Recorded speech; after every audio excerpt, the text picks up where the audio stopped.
Si Lyra, isang batang babae na lumaki sa isang tahimik at monawang bayan, ay hindi alam na ang kanyang buhay ay magbabago ng isang malamlam na gabi.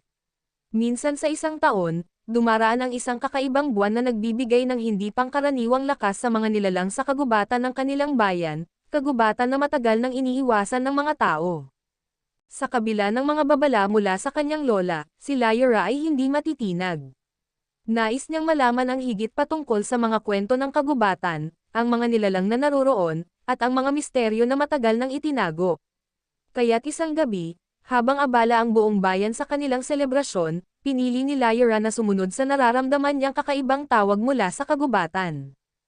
Habang binabaybay ni Lyra ang madilim na daan papasok sa kagubatan, naramdaman niya ang kakaibang hangin at malamig na pakiramdam sa kanyang balat.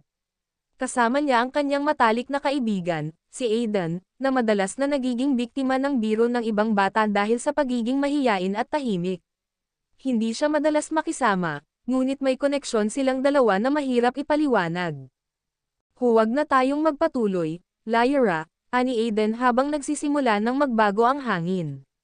Baka delikado, hindi mo ba naririnig yun? Tahimik ka lang, Aiden. Marami nang nagsasabi ng ganon, pero wala namang napatunayan. Gusto ko lang malaman kung totoo ang mga kwento ng kagubatan. Nang makarating sila sa isang malaking puno na may mga ugat na bumabalot sa lupa, nagsimulang magbukas ang mga mata ni Lyra sa mga bagay na hindi niya akalain. Ang puno, na tinatawag nilang puno ng buhay, ay hindi ordinaryo. Ang mga ugat nito ay kumikislap, at parang may buhay. Habang pinagmamasdan nila ito, isang malalim na tinig ang umabot sa kanilang pandinig. Sumama kayo, sa inyong landas, wika ng tinig. Bago pa man nila magawang umalis, napansin ni Lyra ang isang bagay na matagal nang nawala sa kanilang bayan, isang maliit na pulang kristal na kumikislap mula sa gitna ng mga ugat ng puno. Aiden, wika ni Lyra, ang kristal na ito ang susi.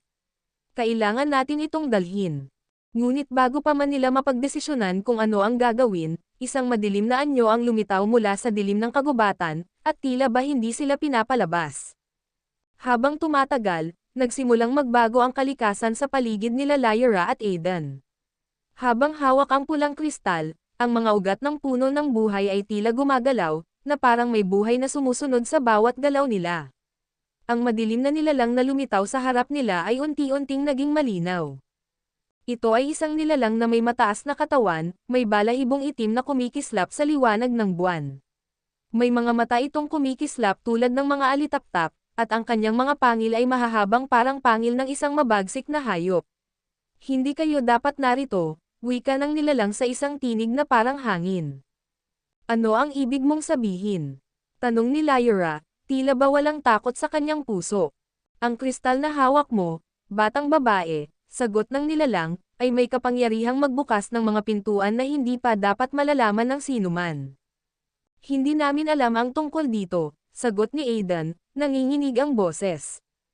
Ang nilalang ay ngumisi, at sa isang iglap, tila nagsimula siyang maglaho, naiiwan ang isang malamlam na ulap sa hangin.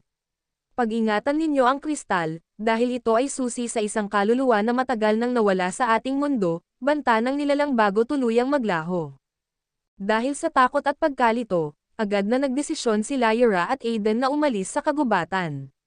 Ngunit sa kanilang pag-alis, naramdaman nilang parang may nagmamasid sa kanila.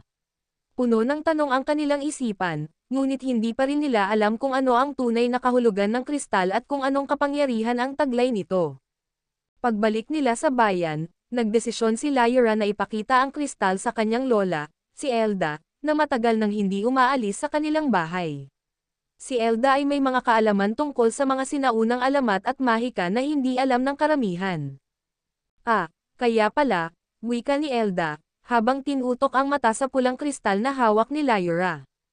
Ang kristal na iyan ay mula pa sa mga sinaunang panahon, at tanging ang mga pinili lamang ang may kakayahang magdala nito. Anong ibig mong sabihin, Lola? Tanong ni Lyra, naguguluhan. Sa mga kwento ng ating mga ninuno, may isang nilalang na tinatawag na Aldren, isang nilalang na may kapangyarihan sa buhay at kamatayan. Ngunit siya ay nawala sa isang madilim na salot na nagwasak sa kagubatan at sa buong bayan. Ang kristal na iyan ay ang tanging susi upang magbukas ng pinto ng kanyang nakaraan. Kung hindi kayo mag-iingat, maaaring magbukas kayo ng mga lihim na hindi ninyo kayang kontrolin. Habang pinagtutuunan ng pansin ni Lyra at Aiden ang kwento ni Elda, isang kakaibang pangyayari ang naganap.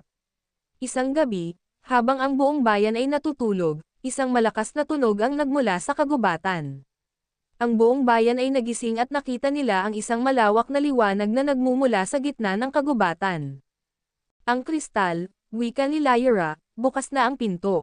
Agad silang pumunta sa kagubatan, ngunit nang makarating sila sa puno ng buhay, nakita nila ang isang pinto na naglalaman ng isang bagong daan.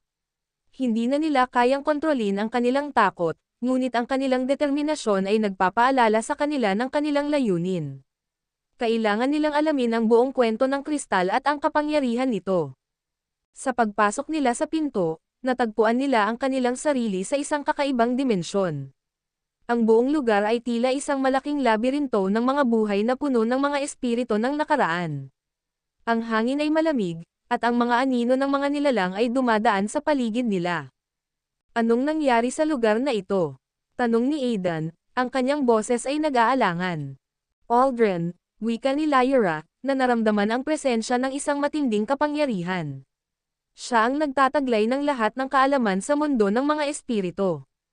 Sa kanilang paghahanap, natagpuan nila ang isang sinaunang templo na may isang nilalang na nakaupo sa trono, si Aldrin. Ang kanyang mga mata ay kumikislap ng pulang liwanag, at ang kanyang katawan ay nakabalot ng mga uling na parang isang nilalang ng gabi.